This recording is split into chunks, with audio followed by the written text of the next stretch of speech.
Quer participar do segunda chamada ou do quarta chamada por vídeo, enviando perguntas aos convidados? É possível realmente no Brasil fazer um governo técnico? Qual o seu projeto para essas duas maiores agências de financiamento de pesquisa científica do país? Faça como a Vivian Marcelo. Torne-se membro parceiro e envie o seu vídeo. Vem pro time! E agora chegou uma hora que é uma das minhas preferidas assim no formato do programa. É a hora onde a gente conhece mais uma pesquisa desenvolvida por cientistas brasileiros. Hoje é a vez da Janaína Versiani dos Anjos, que é professora do Departamento de Química Fundamental da Universidade Federal de Pernambuco. Lá, ela trabalha com química medicinal, o que quer dizer que ela e os alunos do grupo que ela coordena pesquisam moléculas que podem ser transformadas em medicamento para poder tratar doenças como Alzheimer e câncer. Ela contou para a gente como é que é esse processo de descoberta dessas moléculas. Bora dar uma olhada no vídeo. Primeiro a gente tem que ter uma doença, depois um alvo para essa doença, e a partir de então a gente começa a estudar que moléculas poderiam ser úteis no tratamento daquela doença a partir daquele alvo. No momento, no laboratório, a gente trabalha com algumas doenças e alguns alvos, né? Então, por exemplo, um problema tropical é a grande infestação do mosquito Aedes aegypti, que causa as viroses, que a gente muitas pessoas já conhecem, que é a dengue, a chikungunya e a zika, né? Nós temos um alvo que nós estudamos no mosquito Aedes aegypti para que a gente tenha a morte desses mosquitos quando ainda estão na fase de larva.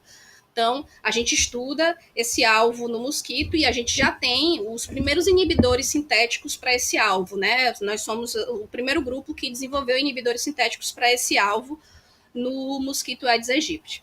Uma outra doença que a gente estuda é o câncer, né? Então, a gente tem medicamentos, ou tem candidatos a medicamentos para o câncer, que são moléculas derivadas de um heterociclo, que a gente chama em química medicinal. Um heterociclo é um ciclo que tem carbono e tem outros átomos, né? Nesse caso, esse ciclo ele tem carbono, nitrogênio e oxigênio, e essas substâncias, elas provocam a morte celular programada de células cancerígenas. É fascinante a gente ver o que a gente consegue desenvolver no Brasil. Essa pesquisa da Janaína, que estuda moléculas, podem virar medicamentos para o câncer. É uma pesquisa muito importante e coordenada por uma mulher. Giovana, há pouco tempo você publicou no Estadão uma reportagem sobre o sexismo na academia. Mulheres que são grandes pesquisadoras e que precisam enfrentar situações vexatórias por serem mulheres. Isso em ambientes onde as pessoas têm um alto nível de escolaridade. E aí eu queria ver com você, né? Isso tem a ver com estudo? Nem mesmo nesses lugares o machismo foi vencido, não é isso? Sabe que isso foi uma das coisas que mais me chamou a atenção mesmo, né, Cecília? Porque, por um lado, é sabido, né, que existe desigualdade na ciência, a gente sabe que mulheres ainda são minoria em algumas áreas mais duras da ciência. Na verdade, é super legal a gente estar com a Vivian aqui, porque ela sabe como ninguém, né, de como tem pouca ainda, mas está crescendo.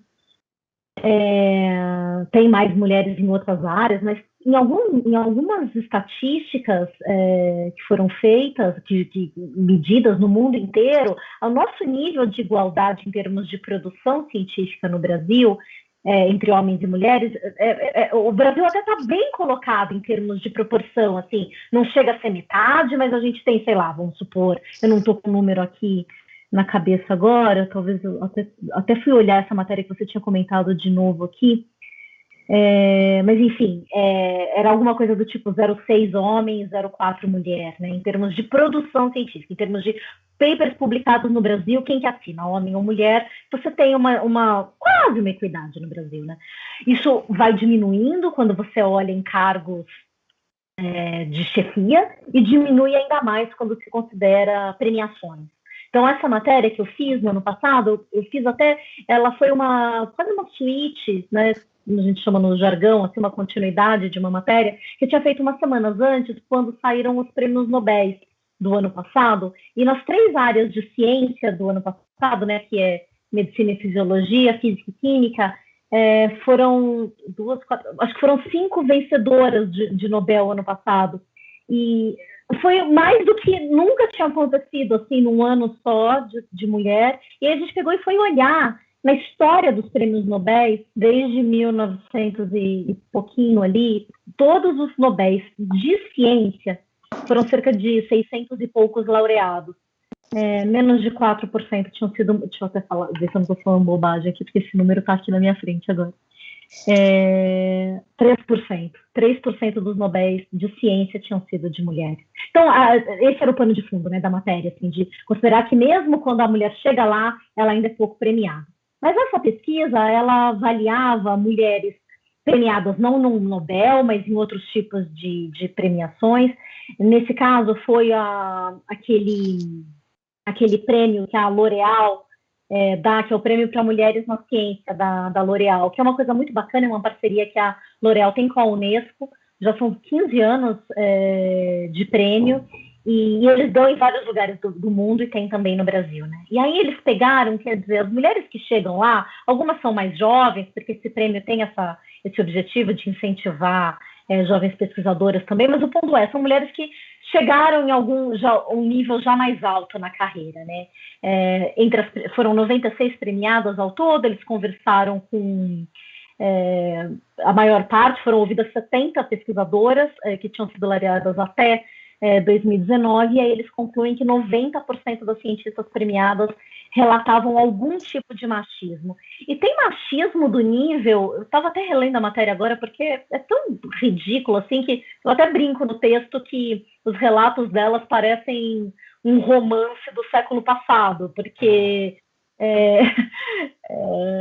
uma pesquisadora, uma matemática, por exemplo, professora da Universidade de Brasília, ela conta que os colegas de trabalho se sentem à vontade para serem invasivos com a vida das mulheres. Eu viajo muito para congressos e frequentemente escuto coisas como: mas seu marido deixa? Você trabalha demais, ele vai deixar você.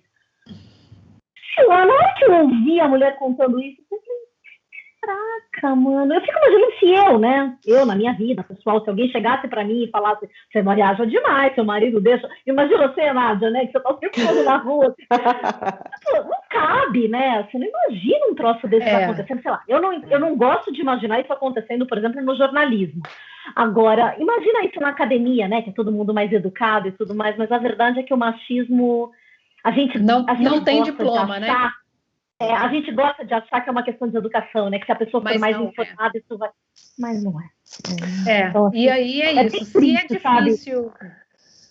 Se é difícil para mulheres, como você bem disse, imagina para uma mulher trans.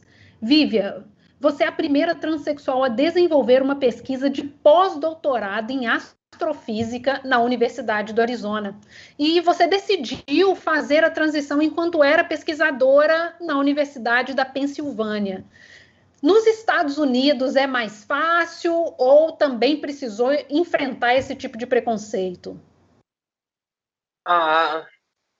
Sim e não, assim, porque primeiro a Universidade da Pensilvânia é uma Ivy League, então ela não é representativa do que acontece na maioria do país, né? O que eu posso dizer é que é mais fácil nas universidades de ponta de pesquisa americana do que nas universidades de ponta de pesquisa brasileira, porque baseado na minha experiência pessoal. Agora, nas universidades de ensino, nas universidades que não são tão ricas, eu não sei essa resposta. Eu sei que tem algumas coisas que são importantes, por exemplo, aqui você precisa de um seguro-saúde muito bom, porque saúde é muito cara, então, enquanto no Brasil o SUS paga parte da transição de gênero, e que pode custar 50, 100 mil dólares, então tem essa vantagem. Por outro lado, o número de mortes de pessoas trans aqui é muito menor. Então tem sempre pós e contras, né? As universidades são muito caras, enquanto no Brasil são gratuitas, mas isso não quer dizer que as pessoas trans têm acesso. Então, o que eu posso dizer é que nas universidades não diria de elite, no sentido de elite de pesquisa, a diferença é brutal. Alguém ia falar alguma coisa? Siddhartha estava falando? Ô, Cecília, posso só fazer um comentário em relação ainda? Eu sou fã da Vivian, eu conheço o trabalho dela, li pesquisas, li entrevistas dela no passado. Vivian, que legal estar aqui com você nesse espaço. É tão incrível, né? Assim, você está aí fazendo o que você está fazendo, satélites, e a gente está aqui podendo conversar com você e muita gente. Muito legal. Mas sabe sobre o que a Giovana comentou? As mulheres no Brasil, elas já são a maioria das publicações científicas. Elas assinam a maior parte dos artigos que saem do Brasil, mas elas não são a maioria nos cargos de chefia, nos grupos de estudo, nas universidades. E outra coisa também, né? Na pandemia, a produção científica assinada por mulheres despencou. Isso mostra uma outra desigualdade. Quer dizer, com a pandemia, todo mundo em casa, quem que assume mais os trabalhos domésticos? As mulheres, né? Aliás, eu queria mandar um beijo para o meu marido que está cuidando do neném, eu estou aqui conversando com vocês. Trabalhando, né? E ele é cientista, hein? E ele é cientista. Siddhartha, você percebe esse tipo de preconceito, machismo entre os colegas pesquisadores? Olha, a gente... No meu microcosmo, a proposta é bem diferente dessa. A proposta é de uma comuna de pessoas interessadas em descobrir algo sobre a natureza da vida e de igualdade. Agora, a ciência, ela é uma instituição recente, de origem patriarcal, de origem cis, de origem racista, eurocêntrica, branquitude. Entendeu? A dupla hélice do DNA foi foi um dado roubado de uma mulher que morreu de câncer, Rosalind Franklin. E eles confessaram e ficou por isso mesmo. Né? Então, assim, isso é tão recente quanto o quê? 1953.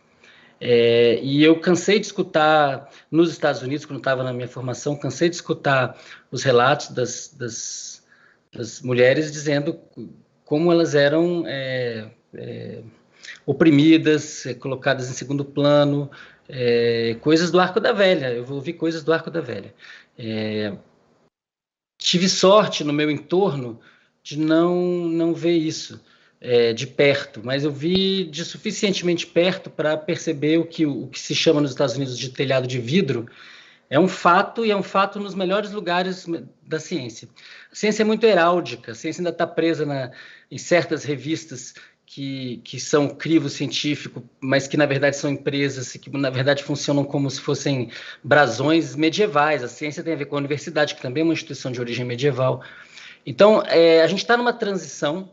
Eu acho que é evidente, né? Se você olhar como era 100 anos atrás e como é agora, está tudo melhorando em termos de mais acesso, mesma questão de classe também. Você só tinha gente rica na ciência, ou que tinha um mecenas rico que financiasse.